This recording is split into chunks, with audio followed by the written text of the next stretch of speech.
Brought to you by 1AAuto.com, your source for quality replacement parts and the best service on the internet. Hi, I'm Don from 1A Auto. I hope this how-to video helps you out. And the next time you need a part for your vehicle, think of 1AAuto.com. Thanks. In this video, we're going to show you how to replace the rear axle bearing on this 2002 Chevy Suburban. And it's the same part and similar process on these Suburbans from 2000 to 2013. And the items you'll need is a new axle bearing from 1AAuto.com and this assortment of tools. Start off by loosening up these lug nut covers. And we'll fast forward as Don does this. And once those are all loosened up, you can pull the hubcap free. And now you want to loosen the lug nuts preliminarily, raise the vehicle and remove them the rest of the way. Unless you have air-powered tools, you can do it. Now remove these two 12mm bolts. And we'll fast forward as Don does that.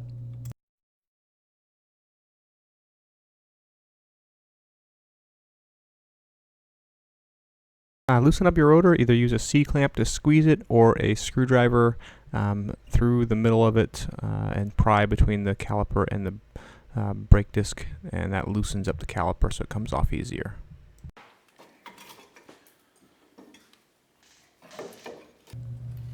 Now pry out the brake pads.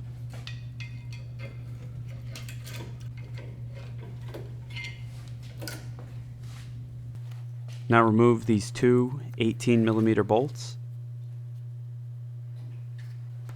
and just use a piece of pipe to help break it free.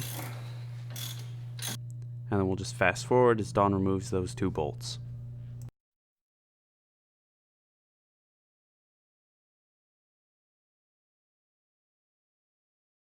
Now pull your caliper bracket off. Pull the rotor off.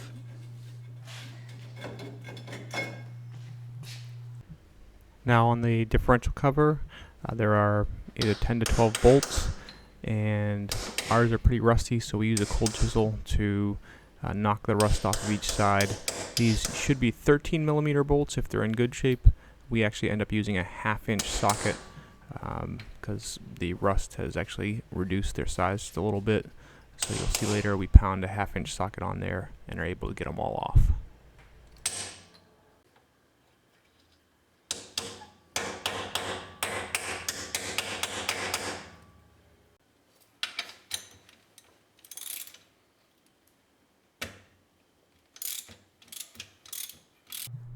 And we'll just fast forward here as Mike removes that bolt the rest of the way. And then he's just going to repeat the procedure on each of those other bolts all the way around the differential cover.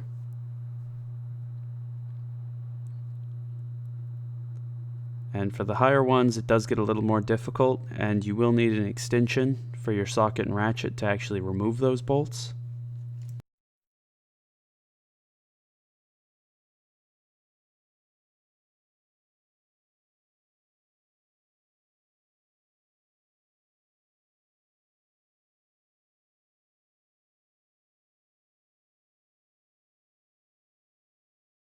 Make sure you have a drip pan below the differential cover before you remove the last of the bottom bolts.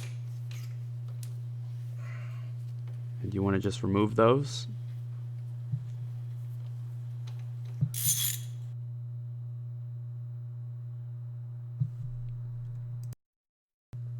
Now using your chisel, just hammer out on the bottom of the diff cover.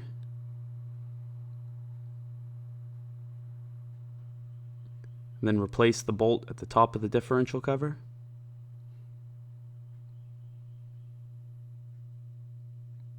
And then use your chisel and hammer again on the other side.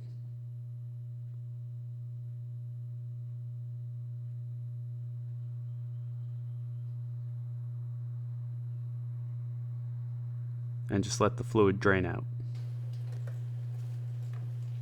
Now after it's drained for a while, just pry out on the bottom. And then remove that bolt.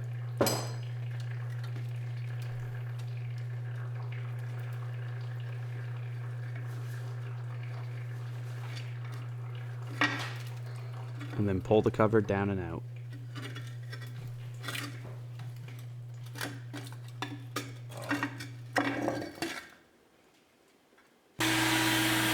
Now, if any debris falls down inside of here, as you can see right there, you just want to vacuum all of it out.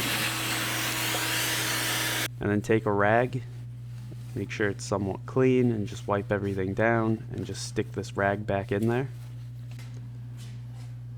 And then using a razor blade, just cut off that old gasket along the outside. And then just use a wire brush to get any leftover residue of the gasket.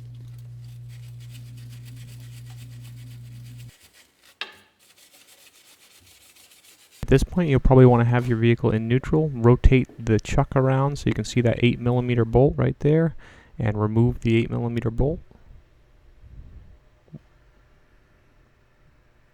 And then this pin will come down and out.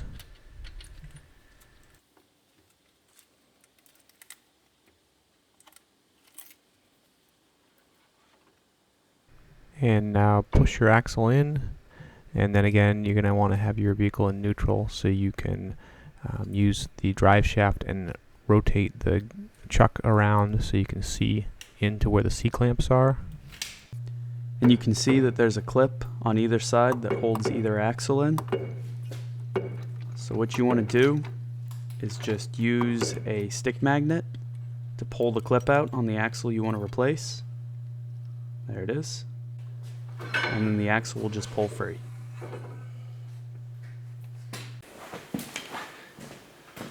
The only way to pull a bearing is with the proper tool. Okay, you can see this one's actually too big because it doesn't even fit in the opening. This one could work, but it's small. You'll end up possibly just pulling the bearings right out. But this one will be just right. And it basically, you just back this nut off, stick that in there, make sure it catches. Okay, tighten that up. You actually don't even have to pull this, you don't even have to pull the seal out. You can do it all with the bearing puller. So just pull it out, tighten this nut up. This just helps so stuff doesn't just go flying.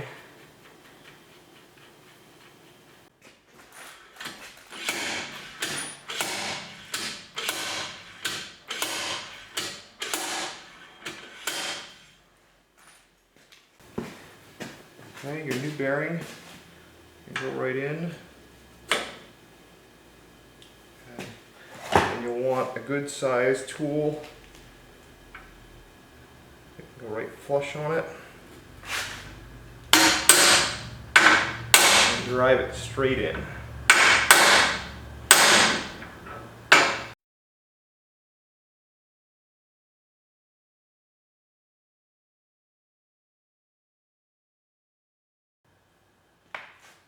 And there's a little line in here. Once it's all the way in, you should be able to see that. And then we just use a little bit of gear oil to somewhat prime the bearings. Just make sure you work it all the way around. And then carefully put the bearing seal back in, tap it straight in.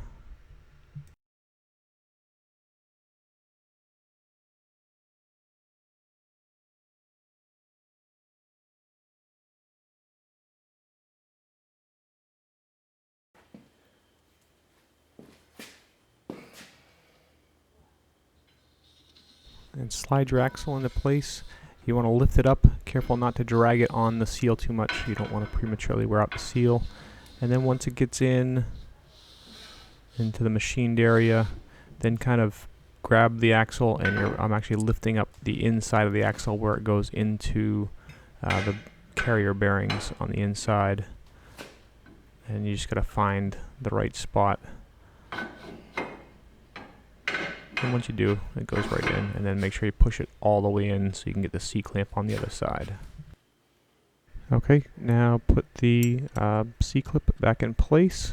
You'll have to make sure that the axle is pushed in further than it should go. And then once you have it in place, you'll want to pull the axle back out, and the C-clamp goes into place.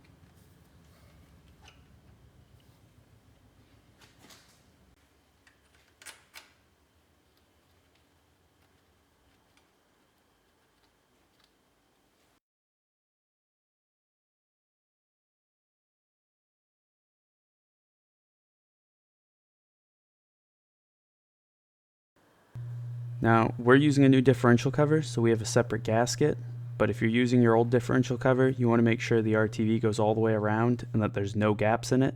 And you can see ours does have a gap, but because of the other gasket, that won't matter. And make sure you circle each bolt hole. Make sure there's no fluid on the outside here. And then take your differential cover and feed it up into place.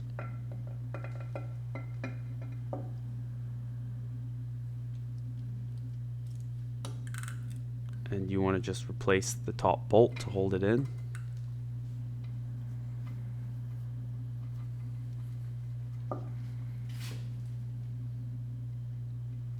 And then we'll just fast forward as he replaces the rest of the bolts.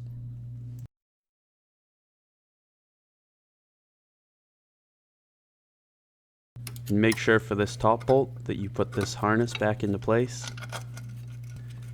Then let the gasket sit for a minute if you used RTV, and then tighten each of those bolts up. And then you want to just torque each of these to 15 foot-pounds in a crossing pattern.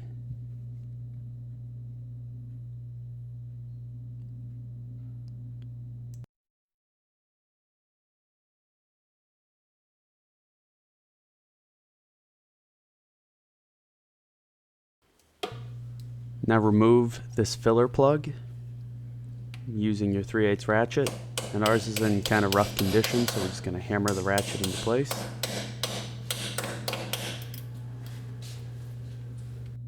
And then just remove that plug. Now replace the differential fluid, and you want to just do this until it starts to pour over the side. And when it starts to pour over the side, you can just put your pinky in there and make sure that the fluid's right to the top of the filler hole. And if it is, then you're all set, and you can replace your cap.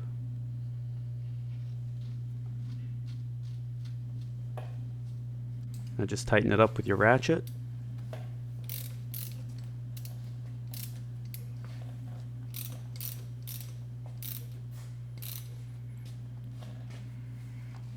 And you're all set. Slide your new rotor into place.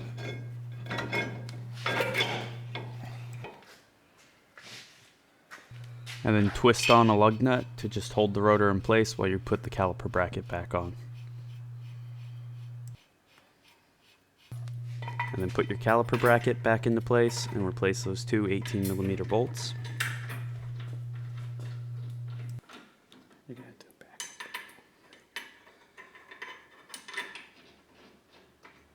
And we'll fast forward as Don tightens those up.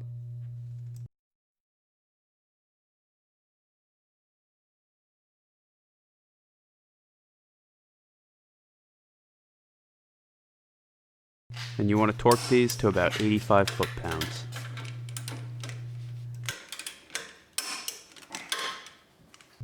Push your brake pads back into place.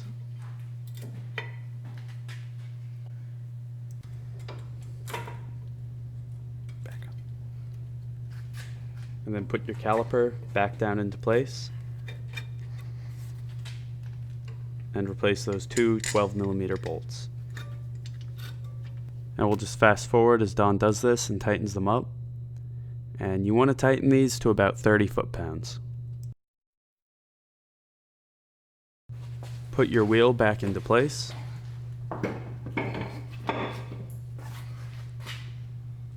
And then replace your lug nuts and tighten them preliminarily.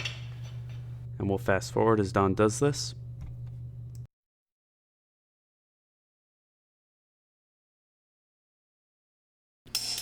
And then torque each of the lug nuts to 100 foot-pounds in a crossing pattern.